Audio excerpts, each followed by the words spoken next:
There are two things that I think it's really easy for us to do that we're not doing. One is to be more welcoming, but that's the topic of another session.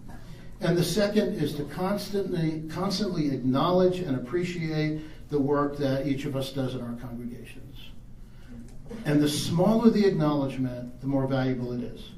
So we have a focused newsletter in our congregation and online, or copies for people that don't want to get it online.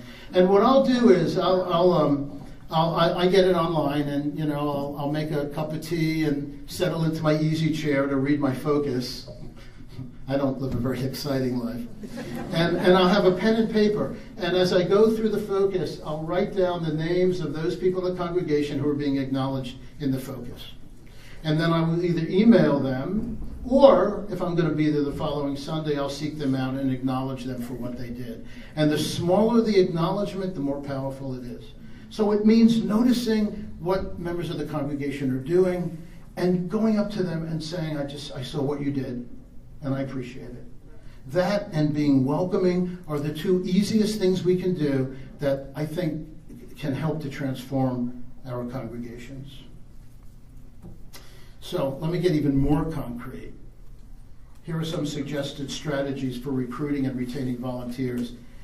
And again, you may have done some of these things, and you may have some ideas of your own. And time permitting, you should be. I invite you to share them.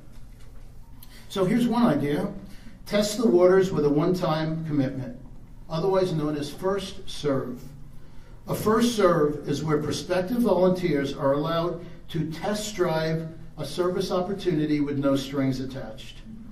Too many times we are so hungry for volunteers that we latch on to anyone who shows interest and never let them out, which makes people more hesitant to express interest. By the way, I need help cleaning up today if anybody would like to volunteer. Because a first serve has no strings attached, it encourages people to try out different ministries and find one that fits them.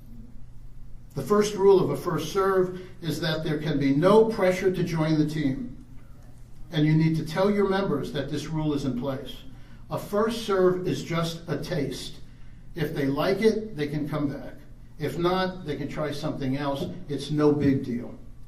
This low-pressure environment encourages people to explore any ministry that interests them, and I use the word ministry intentionally, even making coffee.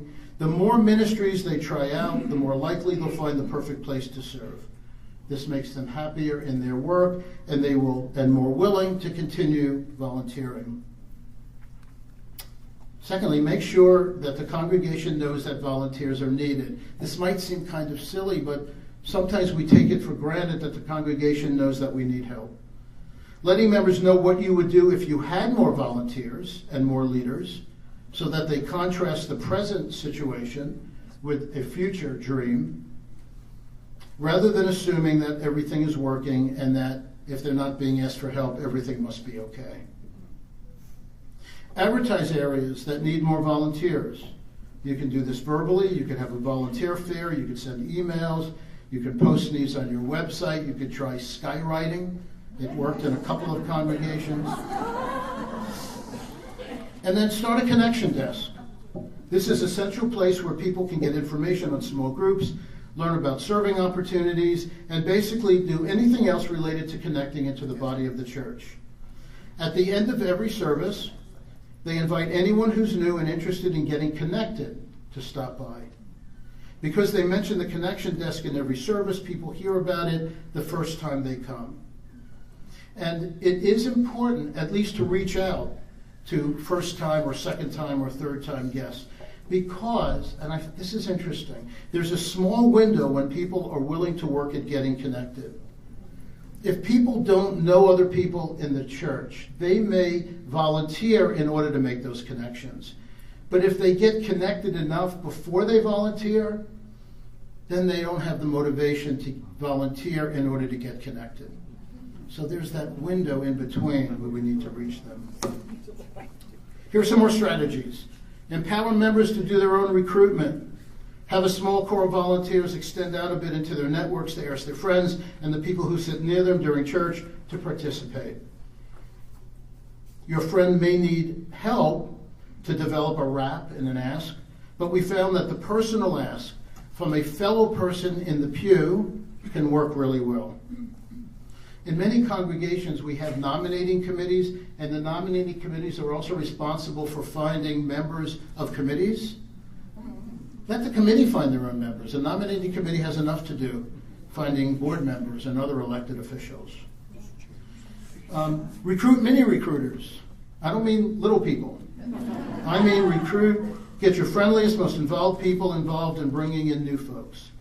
Recruit one of the ushers to find other ushers, a choir member to recruit other choir members. They'll be better about spotting those who are interested. Ask people to take on tasks, write and share job descriptions. If I don't know what I'm being asked to do, then don't expect me to say yes. And I know that's a major task in many of our congregations, putting together job descriptions for our committees. It's an arduous task. And speaking of which, ask people to take on tasks, not to serve on committees.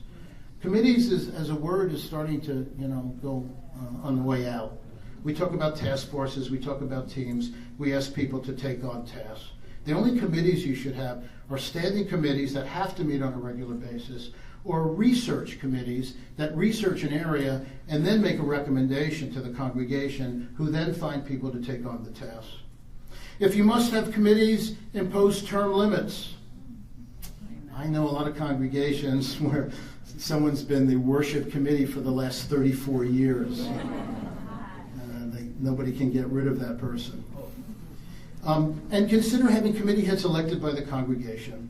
It gives greater weight to the committee, and it meets many of the motivating needs that we discussed earlier, like a sense of responsibility, authority, recognition, achievement. If you request that someone takes on a leadership role, offer a system of support that is already in place. Don't ask someone to take on a leadership role and then have them invent a new wheel. And acknowledge the efforts of your volunteers with mentions at worship, in the newsletter, order of service, celebratory events. Again, acknowledge, acknowledge, acknowledge. I want to give a shout out to one of the congregations in our region, the UU Fellowship of Center County. Anybody here from that congregation? Well, in that case, I'm not going to. I really strongly urge you to check out what they're doing. They've come up with a tremendously innovative program they call hospitality teams, where the majority of the members of the congregation serve on one of several hospitality teams that work for a period of, I think, 6 weeks, doing all of the Sunday morning tasks. And they work together as a team, and then they're off for a while the other teams take their place. And it's been hugely successful. So you guys can't see this, but again, if you email me, I'll send you the PowerPoint, and it's got the web address where you can go right to it on their website. It's an innovative idea, and more congregations are hearing about it and picking up on it. So I want to take a moment. I have about 20 minutes left, and I want to give you a chance to share. Again, this time I'm only going to give you a couple of minutes. And here's what I'd like you to debate with one or two other members of the congregation. And you don't have to share this at the microphone. So, comparing these two events, I'd like you to share which has been more meaningful for you. My presentation or President Morales' address. I just wanted to get you talking, and you are. So I want to turn again to Peter Block, because one of the reasons that we have trouble getting people involved in congregational life is because we don't know how to invite them. And Peter Block has some brilliant ideas, and this really does work. What's Peter's email address?